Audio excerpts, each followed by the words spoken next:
As I mentioned earlier, despite the fact that 20% of the hospital are COVID-related patients, which is actually down thanks to the mask mandate, but we were able to mobilize all the patients and resources needed in order to take care of this mass casualty situation.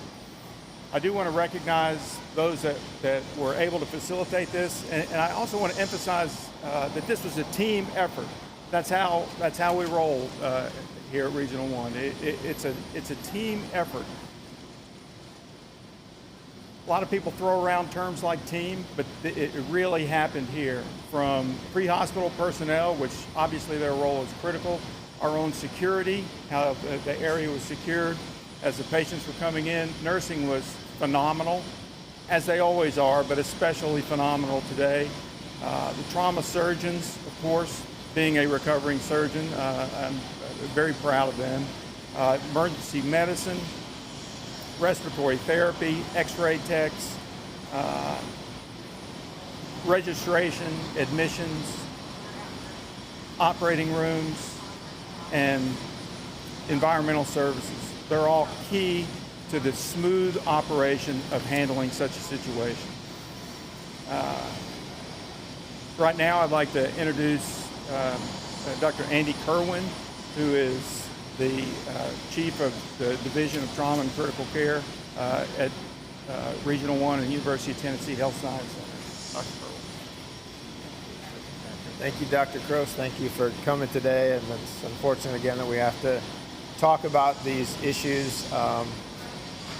Update on some of the patients. We received a total of 8 patients yesterday in a very short time after the event. One of those patients is deceased, and 3 remain in critical condition. 3 required emergency surgery last night after they arrived. I think that the events yesterday and our response were, while the event's terribly unfortunate, the response was incredible.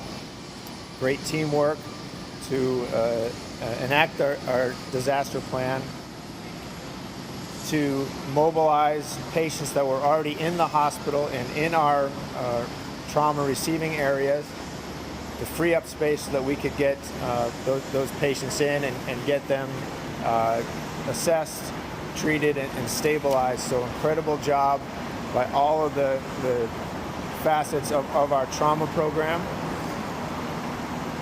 The way that it worked, I think, really highlights the incredible legacy that is here as Regional One, as our Level 1 Trauma Center that serves not only the citizens of Memphis, but the surrounding citizens for about 150 miles around us.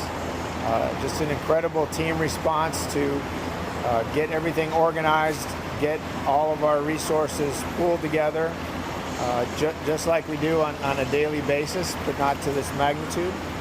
And so I really think it speaks volume and highlights the importance of Regional One as the trauma center for this region. It's really a great event that ran very, very smoothly for us yesterday, and I'm really proud to have been part of that and provide the great care for these patients. I think next I'll have Dr. Peter Fisher, who's our trauma medical director. He's going to come up and talk about the region's response to what happened yesterday. So thank you. It's okay with you all. We're going to wait till him to take off for just a second. It's going to be really loud. John, if you may just have heard, we're waiting for a helicopter to take off, and then they're going to resume this news conference.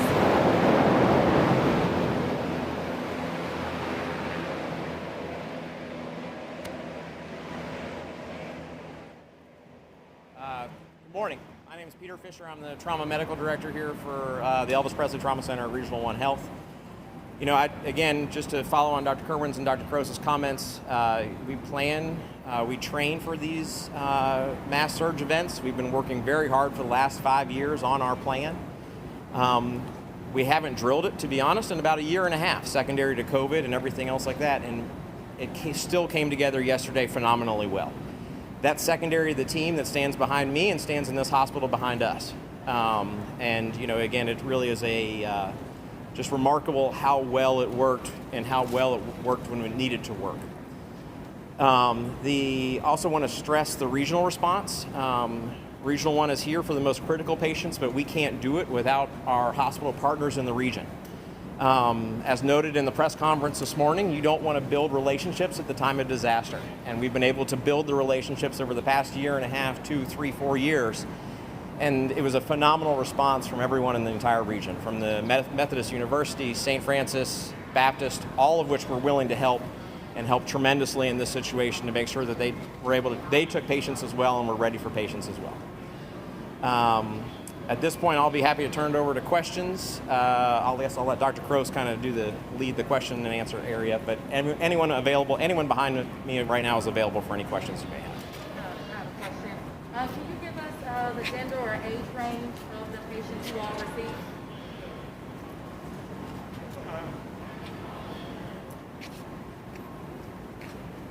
We received 8 patients. I don't know what you mean by they range. received 8 patients.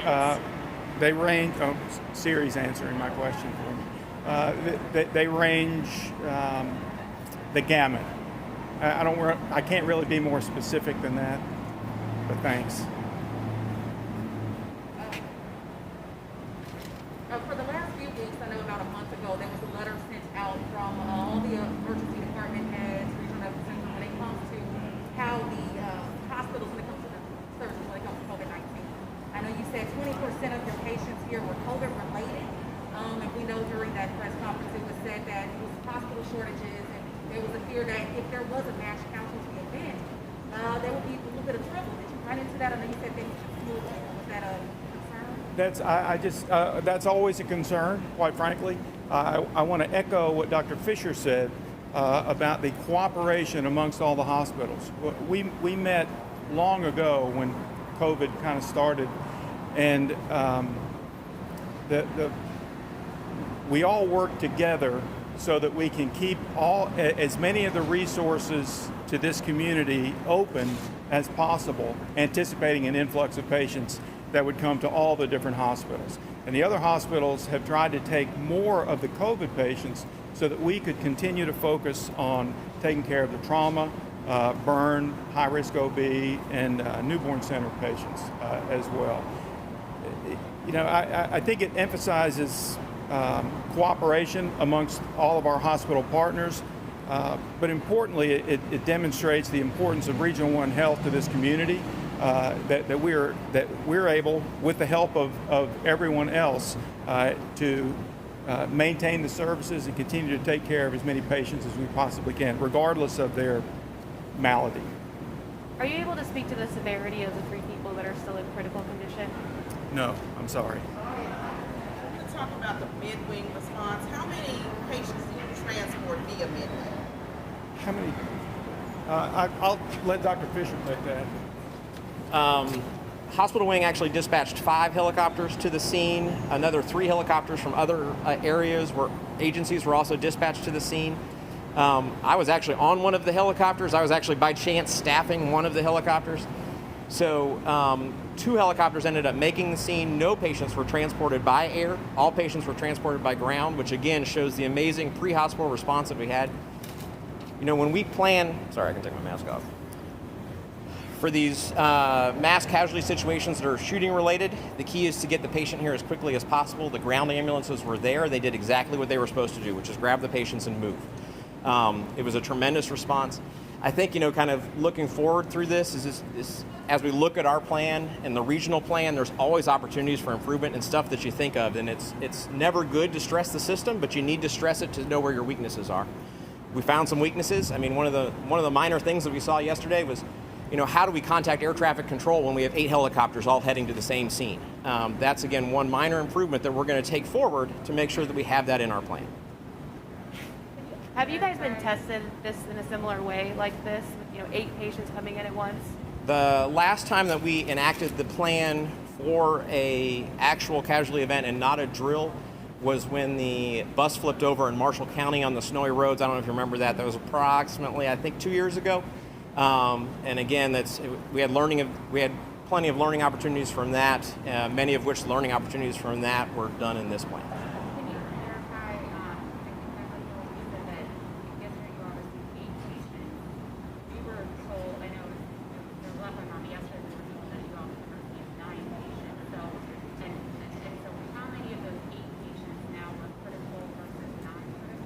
I'll let Dr. Kerwin speak. So we had 8 come in altogether, 1 deceased, 1 treated and released, 6 here, 3 in critical condition currently. Okay, and the one deceased, that's the one that's been identified as being Correct. I know you say you all have been planning and training for this, but do you think you were really truly prepared? I mean, just mentally for what happened yesterday? I don't think anyone's ever truly prepared to get 15 gunshot wounds or a mass casualty event like that. You rehearse in your mind how you would do that. You practice those drills. The thing I say a lot about the work we do, it can be very physically demanding. It's mentally challenging. It's emotionally challenging. And then you put that on what we've been through for the last year and a half or so with COVID. It can take its toll on you. I feel like we handled it very well yesterday. But all of these things add up over time to all of the healthcare team, not just me as a surgeon, but the entire team can have that total impact there. And it's, like I said, not only physically demanding, but mentally and emotionally as well. Did you have to call in additional staff? We did have additional staff come. Being in the middle of the day, there were a good number of staff already present for just our day-to-day management of the trauma center and the trauma patients. But we did have some extra staff come in. Are you able to clarify or elaborate on the nature of injuries specifically? Really can't go into those specifics for patient privacy. Who's next? Anybody? Fine. I'm Dr. Coopwood. I have the honor of being the CEO of this organization. I just want to echo everything that's been said, but most of all, when you talk about are we prepared, we have some of the finest trauma surgeons in the nation here at Regional One Health. We're open 24 hours a day for the trauma that happens within our community. And when we have to swell it, as we had to do yesterday, they were ready, they were prepared, they functioned, and lives were saved. And so this has to be something that we acknowledge and we are benefit from as a community of Memphis. We don't want this tragedy to ever happen again, but we do want everyone to feel comfortable and confident that if we're faced with any type of mass casualty, Regional One Health, with the surgeons from University of Tennessee, are ready and willing and able to take care of these type of things. I have one last question. When was the last time, being the only trauma center in the region, that the hospital has seen something of this magnitude? Well, as you know, we live in somewhat of a violent society. It's not atypical for us to have 8 patients come in with gunshot wounds at any given time, usually not all at once. So that's the difference in this situation, but it's for us to handle that many patients over a little bit longer period of time is not particularly unusual. I would like to mention one other thing. We get a lot of bad press at times, Memphis does. This is one thing that we can be very proud of, is the response that happened to that tragic event yesterday. We can all be very proud of our system because it works, and it worked very well yesterday.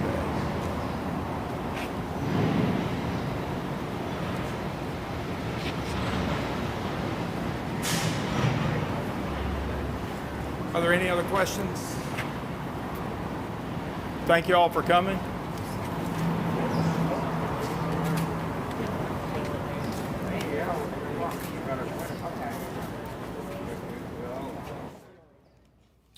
All right, for the past 15 minutes, we have been listening in to officials from Regional 1 talk about the patients and their preparedness for this mass shooting event. At this hour, we have learned that the facility took in 8 total patients. They were all brought in by ambulance, not by a chopper or helicopter or medevac, but 1 died, 3 are in critical condition, 3 required emergency surgery. Again, 6 in the hospital right now. Regional 1 is the only level 1 trauma center here in the Mid-South, and because of that, they are a busy facility, and they went on to say that their facility certainly was ready for an event like this. All right, meanwhile, Collierville police, they just gave us an update on the suspect and the investigation. We brought that to you live right here on ABC 24 an hour ago. Authorities identified the shooter as 29-year-old UK Thang, and a source told us he had been fired from that Kroger just yesterday. Our Brad Broders continues our live team coverage outside that store. Brad. John, we also learned an update on the number of victims in Thursday's shooting. 15 total. 10 of them were Kroger employees. 5 were Kroger customers.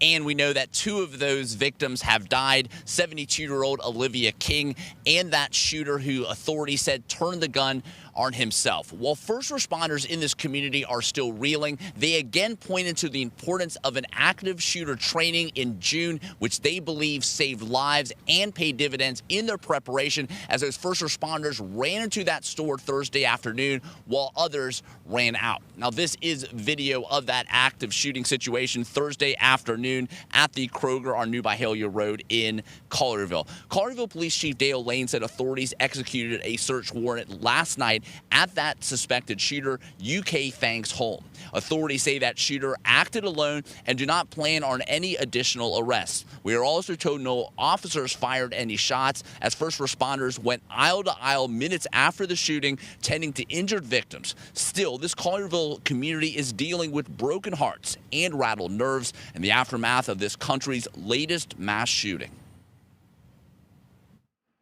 I'm from here. I was born, raised here, and it tears at my soul to see what's going on.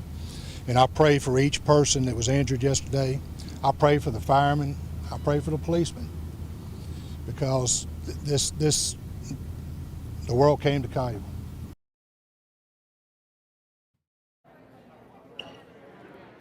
Responders also talked in this news conference about the importance of working together in that active shooting drill, which brought firefighters, EMTs, and police officers all together to be prepared on a day where many communities never deal with, but they always want to be prepared with. And that preparation, again, so critical yesterday as first responders, blue shirts from the Collierville Police Department, ran into that Kroger. Chief Lane said there were people with bloodied shirts running out, while those blue shirts ran in from the Collierville Police Department without any hesitation. More details to come throughout the afternoon. We'll bring that to you on air, online, and on social media. Reporting live in Collierville, I'm Brad Broders reporting. Brad, thank you. Also, just in, we want to highlight that the town will be hosting a community prayer vigil around 3 o'clock this afternoon on the front lawn of the Collierville Town Hall. That's on Poplar View Parkway.